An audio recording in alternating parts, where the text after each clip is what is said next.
upon a midnight dreary, while I pondered weak and weary over many a quaint and curious volume of forgotten lore, while I nodded, nearly napping, suddenly there came a tapping, as of someone gently rapping at my chamber door. "'Tis some visitor," I muttered, tapping at my chamber door. Only this, and nothing more. Ah, distinctly I remember, it was in the bleak December, and each separate dying ember wrought its ghost upon the floor. Eagerly I wished the morrow, vainly I had sought to borrow from my books surcease of sorrow, sorrow for the lost Lenore, for the rare and radiant maiden whom the angels name Lenore, nameless here forevermore. And the silken, sad, uncertain rustling of each purple curtain thrilled me, filled me with fantastic terrors never felt before, so that now, to still the beating of my heart, I stood repeating, "'Tis some visitor entreating entrance at my chamber door. 'Tis some late visitor entreating entrance at my chamber door. This it is, and nothing more." Presently my soul grew stronger, hesitating then no longer. "Sir," said I, "or madam, truly your forgiveness I implore. But the fact is, I was napping, and so gently you came rapping, and so faintly you came tapping at my chamber door, that I scarce was sure I heard you. Here I opened wide the door. Darkness there, and nothing more. Deep into that darkness peering, long I stood there wondering, fearing, doubting, dreaming, dreams no mortal ever dared to dream before. But the silence wasn't broken, and the darkness gave no token, and the only word there spoken was whispered word Lenore. This I whispered, and an echo roared back the word Lenore. Merely this, and nothing more. Back into the chamber turning, all my soul within me burning. Soon I heard again a tapping, somewhat louder than before. "Surely," said I, "surely that is someone at my window lattice. Let me see then what thereat is, and this mystery explore. Let my heart be still a moment, and this mystery explore. 'Tis the wind, and nothing more." Open here I flung the shutter, wind with many a flirt and flutter. In there stepped a stately raven of the saintly days of yore. Not the least obeisance made he, not an instant stopped or stayed he, but with mien of lord or lady, perched above my chamber door, perched upon a bust of Pallas just above my chamber door, perched and sat, and nothing more. 'Tis this ebony bird beguiling my sad fancy into smiling, by the grave and stern decorum of the countenance it wore.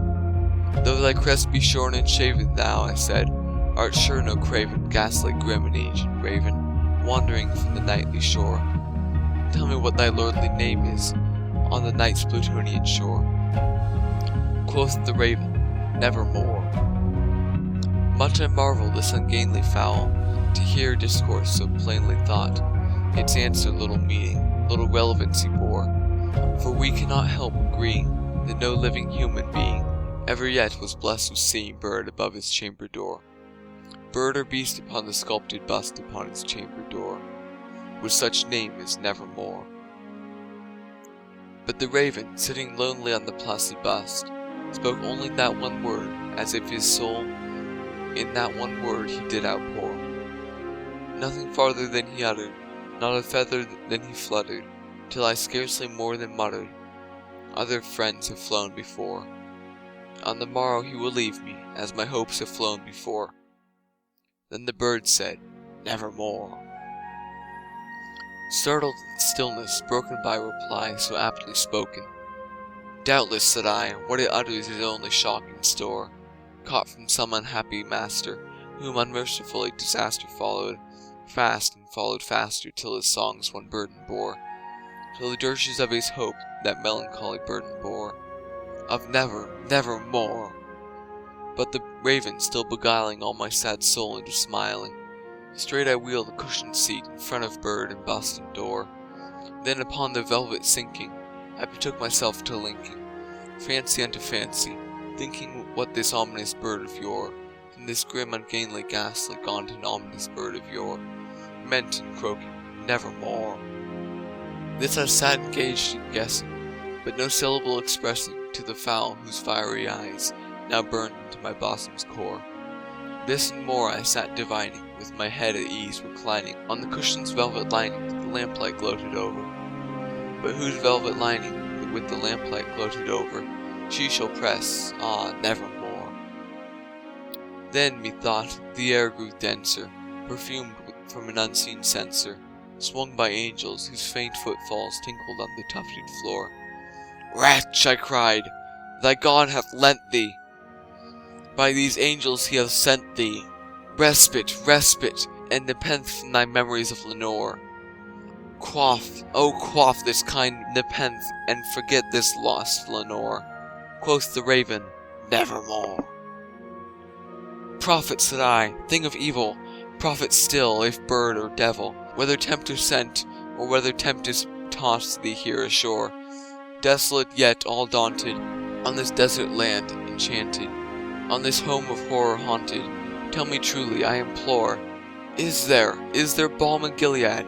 Tell me, I implore." Quoth the raven, "Nevermore."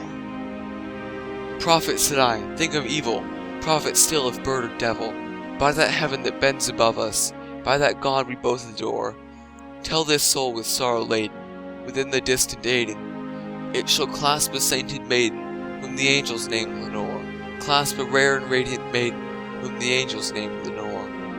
Quoth the raven, "Nevermore." "Be that word or sign or parting, bird or fiend," I shrieked upstarting, "get thee back into the tempest and the night's Plutonian shore. Leave no black plume as a token of that lie thy soul hath spoken. Leave my loneliness unbroken. Quit the bust above my door.